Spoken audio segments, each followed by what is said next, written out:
Alright guys, today's video is going to be how to install a subwoofer in your C7 Corvette. So today we're going to be using a 2014 Stingray with the Bose audio system. I imagine most models from this generation are going to be a similar install.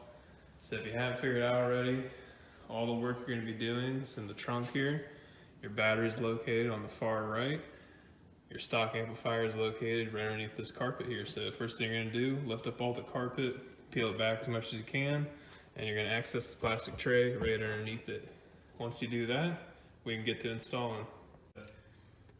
First things first, the battery's in the trunk, so hooray on that. This is going to be an easy install. Power-wise, you could probably tap into a fuse block that's already there existing as a spare, and so that'll make your life a lot easier. So just run your power cables straight to there. Nothing much to touch on that one. The complicated part is finding your signal wire. So there are a couple of different ways to do it. I'm going to tell you how I did it because I thought it'd be the best solution to it. Now with most modern cars, you got to be careful with where you're tapping. Normally I might tap from the existing subwoofer. However, I know this Bose subwoofer that comes standard in the car will do a bass roll off, and that's something we might not want. I also believe that the signal is not ideal for if you're adding an aftermarket subwoofer to your car. So instead of using that, and I recommend this in most newer car installs, we're going to tap off one of the door speakers. So the door speaker wires are coming in on this guy right here. So this is your stock amplifier. It's called X1, X2, X3 are these three plugs right here. And I'll show you guys a wiring diagram to clarify this better. But X1 is going to house all your speaker wires you're currently looking for. So in there, I grabbed the left and right door speakers. Now, depending on your amplifier, if you just got a mono amp, you just need one of them.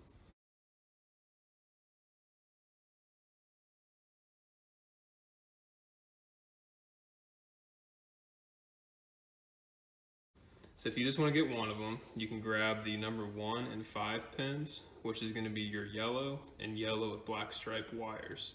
So you're going to tap into those and run those to your amplifier. And like I said, you can also tap into the other speakers if you have a dual channel amplifier, not a mono. Your X3, the reason why we need to do that is this car has active noise canceling. And what that does is it'll send a signal to try and cancel out some road noises through your speakers. Now the reason why you don't want this is because, again, we're going to be amplifying the signal, and it can really muddy up your subwoofer. So to turn that off, you actually have to remove 2 pins from a block, or you can just snip the wires if you want to save some time. But your X3 wiring harness comes in right here, and you're going to either remove or cut the green with brown striped wire and the blue with yellow striped wire.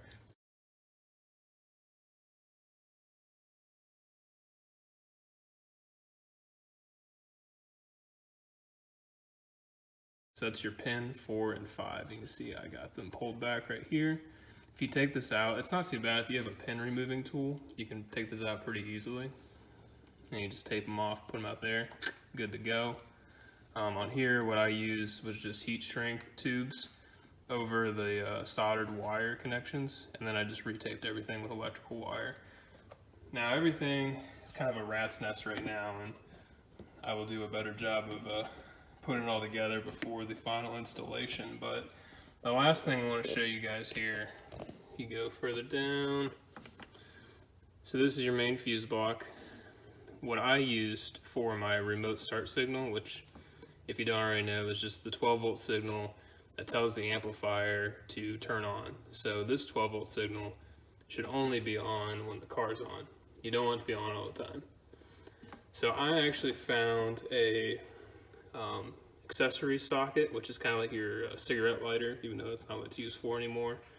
So that's a 12-volt signal. It only comes on, I did test it, when the car comes on. And so that's fuse number 37, which is on the far end right here. It's a 20 amp. It's for the front accessory socket. If you have your cover plate right here, this is the plastic piece that sits over the tray we're looking at. It is fuse number 37. As you can see, it's that spot. Go over here, And there she is, 20 amp FRT APO. So that's the one I recommend using. I've had this install in here for a little while now during testing, and everything works great. No error codes or anything weird coming up. Sound quality is incredible. So we are good to go on that end. That is exactly how you're gonna wire it up. Like I said, I need to do some cleanup here, but I am using a dual channel 1000 amp amplifier, and this basically here is the budget version of the LC2i. This will take care of if there is any bass roll off. I don't know if there is or not for sure. I just had this laying around, so I thought I'd use it. But let me get this all tidied up, and I'll give you guys a final shot of what the product will look like when you spend a little time with some zip ties and just housekeeping. Alright, this is our final product here. So I mounted everything. It's all on Velcro tape, so it is fully removable if I need to use the trunk space. And if you have a Corvette, you know how limited that trunk space is. I ended up mounting the bass control knob right behind the passenger seat up there. The reason why I did that is, well, A, I didn't have the heart to cut up my dash or console or anything to place it up front in a sleek position, but B, I can reach my arm around the passenger seat pretty easily and control that if I need to. Might change that later in the future, but this is what we're gonna roll with for now. So if you guys are gonna attempt this, I would expect it to take you at least an hour and a half to 2 hours.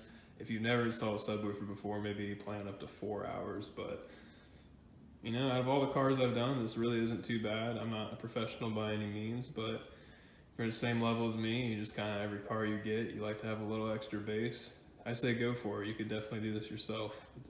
I wouldn't say it's worth paying the shop to do the extra, but let me know if you got any questions on this. Hopefully I can help, and I will add a link or add the wiring diagrams to the end of this video to help point out exactly which wires you're going to need to snip and which ones you're going to need to splice into. Thanks for watching.